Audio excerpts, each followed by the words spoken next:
Estamos na sala do capítulo do Convento de Cristo, em Tomar.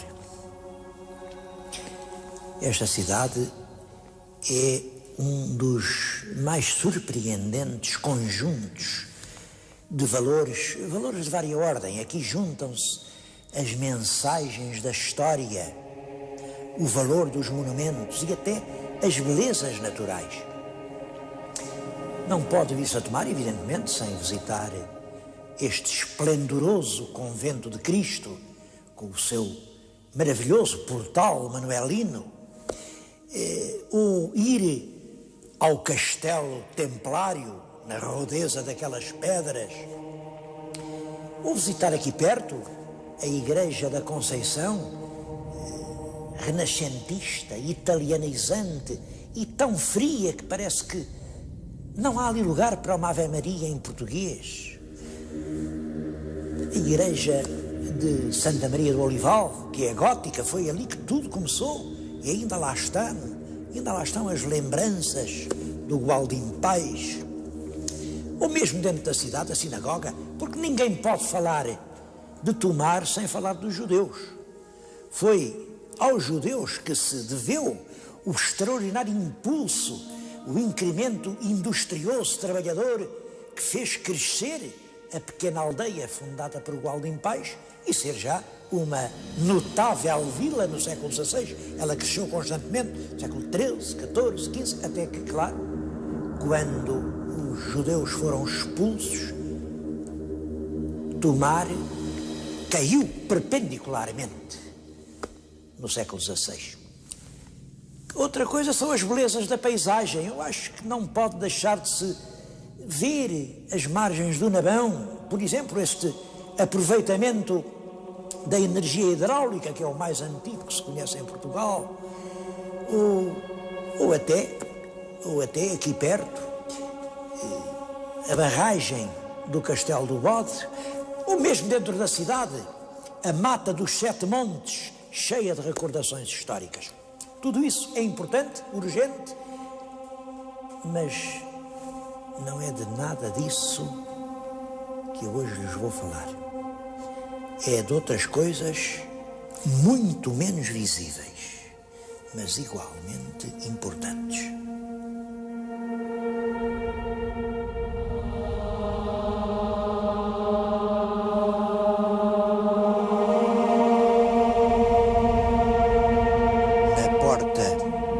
Mais antiga do castelo está uma pedra com o sinal dos templários. É mais ou menos igual a esta que eu tenho junto de mim. Esta é uma estela de sepultura. Quando um cavaleiro templário morria, punha a assinalar-lhe a última morada o sinal dos templários. Nessa altura, as pessoas gostavam que, para a eternidade, ficasse a contar aquilo que tinham feito. Há aqui pedras, eu acho emocionante, a pedra do lavrador. Está ele próprio, para todo sempre, com a aguilhada a guiar os seus bois, os bois que arrastam o arado que fez esta terra. Outros, os cavaleiros, só tinham a espada, punham a espada na campa da sepultura. E a maioria, os mais modestos, punham só a cruz dos templários. E eu vou-lhes falar da cruz dos templários. Reparem, está junto de mim, é um círculo E dentro do círculo, com um compasso, com o mesmo raio do círculo, se puser aqui, dá este traço, este, e divide o círculo em 6 partes, em 8 partes. Isto é a cruz, foi a cruz dos Templários. Isto é extremamente importante, porque mais tarde esta cruz, que era vermelha, seria a cruz das descobertas. Mas o que me interessa agora é outra coisa. É o espaço que fica entre os braços da cruz. Reparem, isto é uma quina. Tem-se discutido muito e até hoje ninguém acertou sobre qual seja o verdadeiro sentido das 5 quinas das armas portuguesas.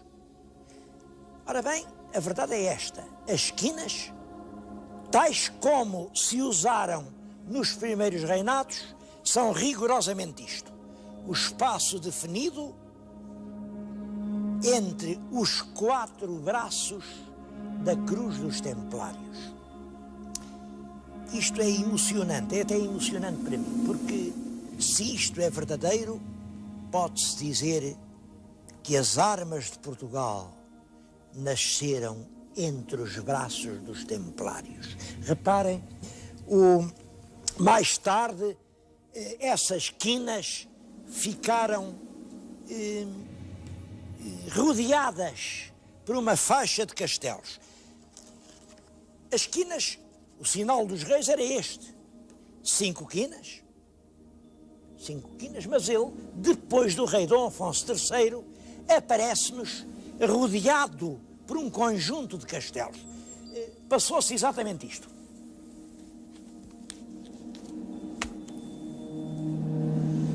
As pessoas discutem muito o que é que aconteceu, porque é que aparecem os castelos.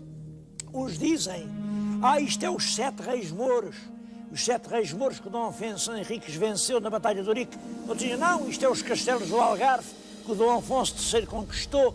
Outros dizem, não, isto é uma homenagem a Castela, porque o Dom Afonso III casou com uma castelhana. Diz tanta coisa que eu já agora também vou dizer a minha. E não é uma certeza, o objetivo deste programa não é uma catequese, é uma ginástica. Cada um que pense por si. Eu penso que quando Dom Afonso III, infante, imigrante, pobre, chegou à França, só tinha um apoio. Era a tia rainha de França e rainha regente. A regente Dona Branca de Castela. Essa rainha apoiou fortemente, fez dele o chefe da cavalaria francesa contra os senhores feudais. E, portanto, o nosso infante, se apresentasse só a sua bandeirinha com as quinas, ninguém sabia quem era. Mas se dissesse a verdade, quem me sustém é a rainha, a minha tia. O resultado era este. Este é o escudo do infante, este o escudo da tia e estas, como sabem, as armas de Portugal. Mais tarde, isto apareceu rodeado numa esfera armilar, mas isso é já, enfim, é já uma outra inovação do tempo da República. A esfera armilar era antiga, é um emblema manuelino e exprimia realmente a dimensão planetária dos portugueses. É que lá vão dizer, então, ele agora aqui neste programa resolveu de uma vez o problema das armas nacionais, que é o enigma que há tanto tempo nos preocupa. Não, eu não resolvi nada, fica muita coisa para decidir, designadamente isto. Reparem, em cada quina há 5 pontos brancos, são os 5 besantes. Besante era a moeda de Bizâncio, quer dizer, era uma moeda de ouro. Não se sabe o que isto quer dizer, a explicação que nos dão é esta. Isto é os 30 dinheiros. Os 30 dinheiros pelos quais Judas vendeu Nosso Senhor Jesus Cristo. Bem, eu não percebo como é 30, porque 5 vezes 5 faz 25. Mas a lenda também resolve isto à portuguesa. Bom, 25 não faz mal, a do meio conta 2 vezes. Ora, 25 mais conta fica 30. Bom, eu não acredito que na bandeira nacional anda o preço de Judas. O preço de Judas significa o salário da traição, a remuneração da corrupção. É o mais vil preço da história. Portanto, eu não acredito. Em todo caso, isto alguma coisa quer dizer. Mas essa é a parte que eu não decifrei. Digam vocês o que é.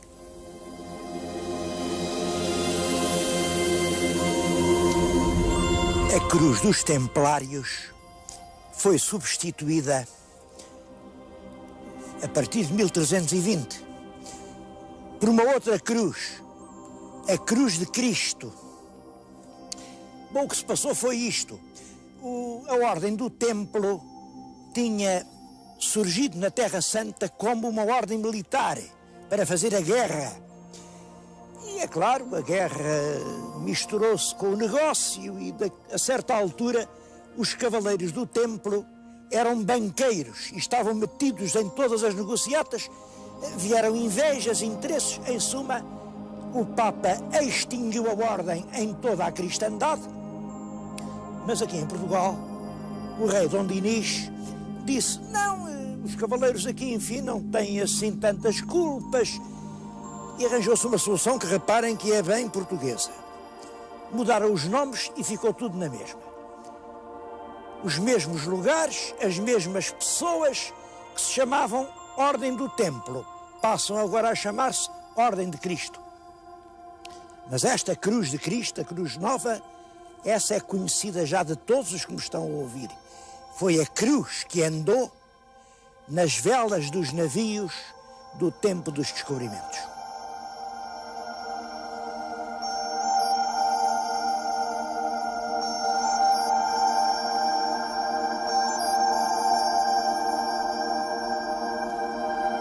Os descobrimentos trazem-nos ao infante Dom Henrique, o navegador. Estas pedras góticas, estas arcarias, são tudo quanto resta do passo do infante. O infante Dom Henrique foi nomeado, em 1420, administrador da Ordem de Cristo. E é realmente ele que transforma a ação cruzadesca dos cavaleiros na ação científica das descobertas. É que a guerra contra o Moro tinha acabado, mas agora continuava a guerra contra o corsário berberisco. E o infante Dom Henrique, o grande papel histórico dele, foi transformar a guerra do corso na exploração científica que levou ao descobrimento do mundo.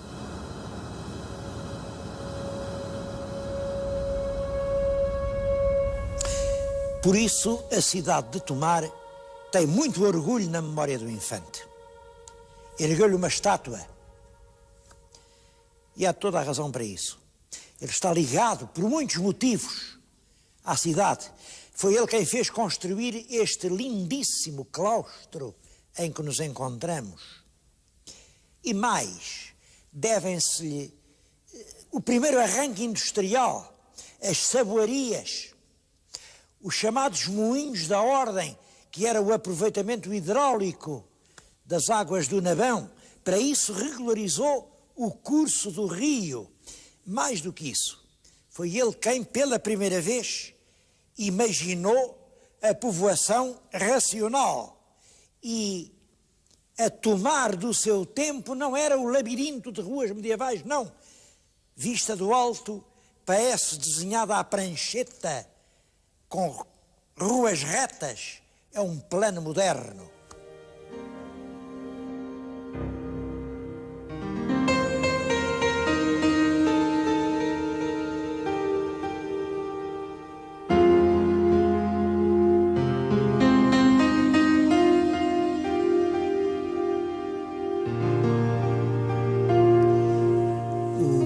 mais famoso monumento de Tomar é, e com toda a razão, esta extraordinária janela junto à qual me encontro. É uma janela simbólica, com muitos aspectos ainda indecifrados. Por exemplo, este. Todo o peso da janela, como um imenso edifício, repousa sobre os ombros de um homem. Quem é? Quem é o gigante que aguenta com esta carga imensa? Bom, uns dizem, olha, se calhar é o Vasco da Gama. Outros dizem, não, isto é um marinheiro qualquer, um capitão do Manau. Outros dizem que é um Netuno. Bom, ora, devo dizer que nada disso faz sentido. Quem quer que era alguém que tinha sobre si duas enormes responsabilidades. Primeiro, todo o conjunto do edifício que acaba sobrepujado pela coroa real. Segundo, a unidade da nação. Reparem que a toda a volta há um rijo calabre, um cabo como aqueles que apertavam os navios. E esse calabre vem dar um nó de marinheiro, justamente aqui, junto da figura. Quem, no século XVI, podia protagonizar esse duplo papel de ser a força do nó e ser a base sólida do edifício da pátria, era o rei Dom Manuel. E justamente o rei tinha sido peregrino a Compostela, podia usar a concha no chapéu. E mais, vou-lhes contar uma coisa que pouca gente sabe. O rei Dom Manuel era neto do rei Dom João I. O rei Dom João I mandou fazer uma roupa onde bordou um tema que para ele era o símbolo do próprio rei. O tema era um camelo que tinha em cima 4 grandes sacos. O primeiro saco chamava-se temor de mal reger, quer dizer, a responsabilidade do poder. O segundo saco chamava-se justiça com amor e temperança, portanto, nada de exageros.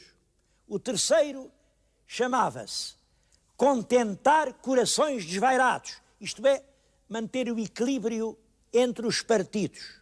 E o último saco era acabar grandes feitos com pouca fazenda. Era o eterno problema do Ministro das Finanças.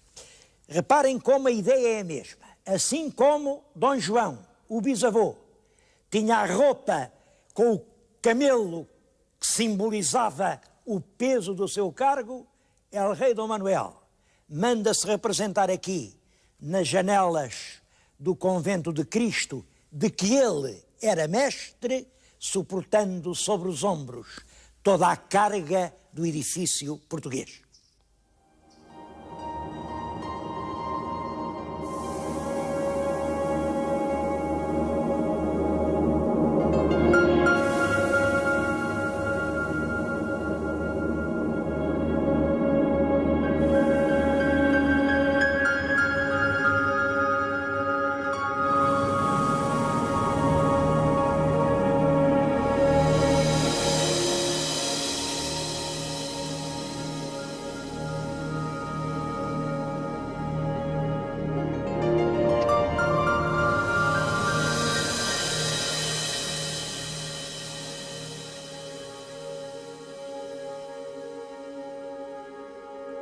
Em Tomar, a história não parou com o rei Dom Manuel. Continuou a construir-se muita coisa de Dom João III, do tempo dos Filipes, do século XVII e XVIII, até do século XIX, há aquelas histórias da Costa Cabral, mas tudo isso é para vocês descobrirem. Para a semana eu propunha que fôssemos a uma outra povoação fortificada. Vamos a Óbidos. Está junto de mim uma excelente aguarela, da autoria do aguarelista Hermano Batista, que revela a vila de Óbidos há 70 anos. Há 70 anos, Óbidos era assim. Eu proponho que vamos até lá exatamente no sítio onde o pintor pôs o seu cavalete e a sua paleta, vamos nós pôr a câmara. E assim poderemos ver até que ponto Óbidos mudou.